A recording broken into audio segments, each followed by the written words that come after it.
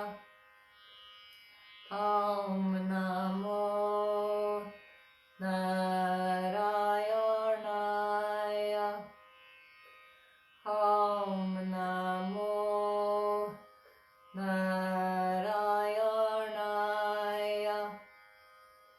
Auṁ Namo Nārāyaṇāya. Auṁ Namo Nārāyaṇāya. Auṁ Namo Nārāyaṇāya. Auṁ Namo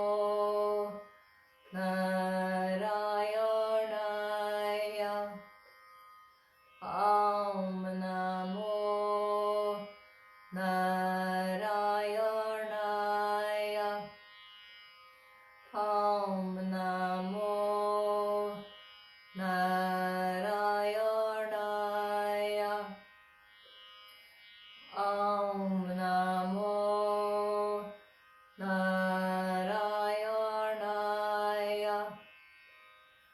Auṁ Namo Nārāyaṇāya. Auṁ Namo Nārāyaṇāya. Auṁ Namo Nārāyaṇāya. Auṁ Namo Nārāyaṇāya. Auṁ Namo Nārāyaṇāya. Auṁ Namo Nārāyaṇāya. Auṁ Namo Nārāyaṇāya. Auṁ Namo Nārāyaṇāya. Auṁ Namo Nārāyaṇāya.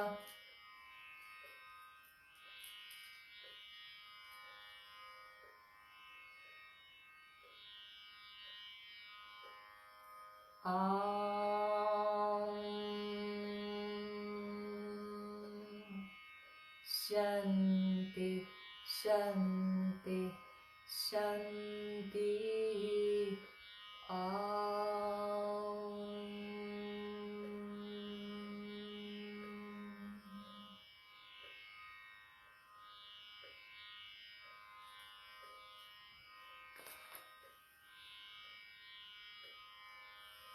Sit in the vibrational quality of the sound you've just made.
This brings us to the end of our practice today.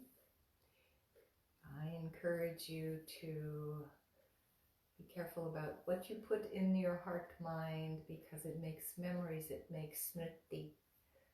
So let's put uplifting things through our eyes, through our ears, so that our memories become sweet and supportive and